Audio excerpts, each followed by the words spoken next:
Hey, it's me, Lucas Roth, CFA, CPA, and Realtor. In today's market, buyers of real estate have a myriad of options available to them as far as different brokerages that they can hire to accomplish their property purchase. This video is going to break down the considerations and make it a manageable process so you can kind of understand the options that are available to you. And depending on your situation, you'll know which way you should kind of steer yourself. Okay, so we're going to do it like a game show style. Okay, we got Redfin, FlyHomes, Zillow agents, and traditional agents. Okay, you know who Redfin is. FlyHomes is a newer company that's mostly on the West Coast. It's like Seattle, the Bay Area, and a few other spots.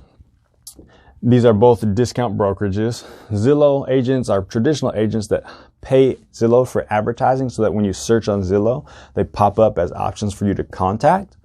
But they're traditional agents. And then you're just basic traditional agent, which is kind of a catch-all for everybody that works in your local market. Okay.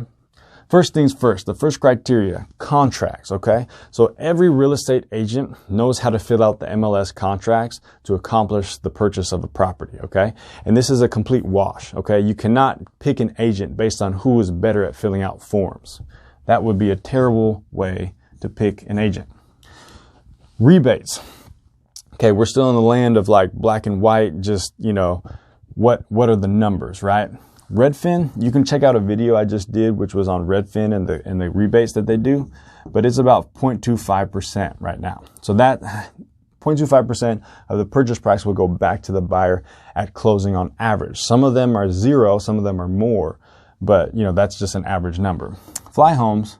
So FlyHomes is trying to grow, right? They're trying to grow their market share. Right now, they're offering 0.75%. This will come down over time. So Redfin, you know, used to be like 1.5% back, then 1, then 0.5%. Now they're at 0.25%, right? FlyHomes started out at 1% back. Now they're at 0.75, and that's just going to keep going down because that's not a sustainable rebate for a company like that to offer. Zillow agents. This is going to be negotiable, but probably zero, okay?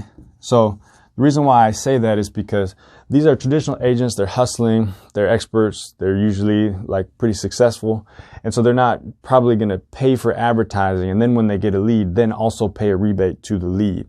You know, they for the most part just do what they do and charge what they charge, and they're not trying to make all these deals.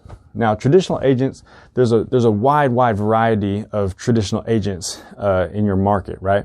And so many of them will probably not do any rebate at all. But if you talk to enough agents and you're just solely focused on the rebate and, you know, trying to compress their commission and get more of it back for yourself, you know, they may go as high as 1%, right? If you talk to enough agents, you'll probably find somebody that'll say, okay, fine, I'll give you back 1% at closing, okay?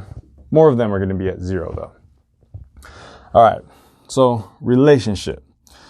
So relationships with the discount brokerages is like this. It's like you and the company. Okay. They use the agents interchangeably, right? So if you want to see houses, you're going to be shown those houses by multiple different agents. And the reason why they do that is because that's what can keep their costs down and make them efficient, right? And that's why they can offer their discounts. So a relationship, maybe some people will like that. Okay, it's impersonal, right? I can meet new people and I don't have to get to know one person or rely on one person. But I think most of the time, more people appreciate that it's like, okay, there's one agent who's accountable to me, who I know intimately, that I can call late at night and text, and they're going to remember, you know, the questions I had about the other house, which is now relevant to this house, and just kind of have that ongoing relationship. Okay. So that's a benefit typically for traditional agents. So finally, we're going to get into expertise. Okay. So expertise, let me explain it like this. If you are somebody, let me give you a scenario. Let's say you're somebody who's like, I just want to buy like a basic house in a basic place. I don't want anything fancy. I don't have any special considerations. And I just don't think it should be that hard, and I should just get as much rebate as possible. Okay, well, you either pick the discount brokerages, you know, and just pick whichever number is higher. Or if you want to put in the legwork, you can just talk to lots of different traditional agents until you find somebody that can beat, you know, what one of the discount brokerages is going to do for you. Okay. So if that's you, then that's what you should do.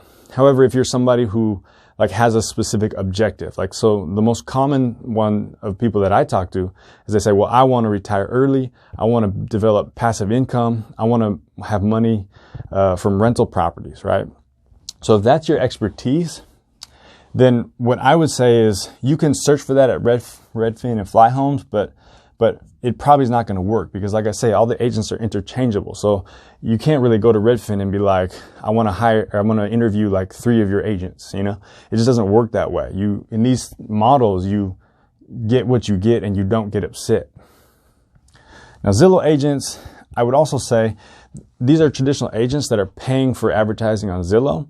So there's nothing about that information that would imply that they're an expert in any particular thing, right? So you could reach out to them, but it'd be like just like reaching out to any other traditional agent, right? So what you're left with is you're going to say, okay, you're going to have to do some legwork. Okay. What you're going to have to do is you're going to have to find a traditional agent who is an expert in that thing that you want to accomplish. Okay. And so this is what you need to do. You need to plan on going to multiple brokerages, right? Plan on making multiple or either go to the brokers or you just make phone calls, right? But ultimately what you want to do is you want to talk to people and you don't want to ask the question, oh, can you help me buy a rental property, right? Because every single real estate agent can do the contract. They can help you buy a rental property, right? So they can all say, oh yeah, I'm great at that. I'll help you do that. I'm really, really good at that. You don't want to ask that question. What you want to ask is, who are you as the real estate agent? What is your thing? What have you accomplished in your life? Who am I dealing with? You as a person, right? And so what I mean is like any real estate agent can help you buy any property, but there's only going to be a few real estate agents that are actually going to have the experience and the knowledge that they've actually accomplished what you want to accomplish, right? So if you're talking to somebody who's already gotten to a place where you want to get to, that's when you're going to have that total confidence that you actually know not just how to do it, but why, right? All the ins and outs, because you've actually done it yourself, right? So if you want that deep level of expertise, unfortunately, you're not going to be able to just like click a button online. You're going to have to actually talk to different people and you're going to have to look for that person who knows, who's already done the thing that you want to do, right? That's how you know that they have expertise as opposed to just they can fill out the proper form, right? So lucasroth.com is my website. Hopefully the videos that I make are helpful for you. If you're watching it on YouTube and you hit like and subscribe, hit the notifications button, that would be awesome, and have a wonderful day.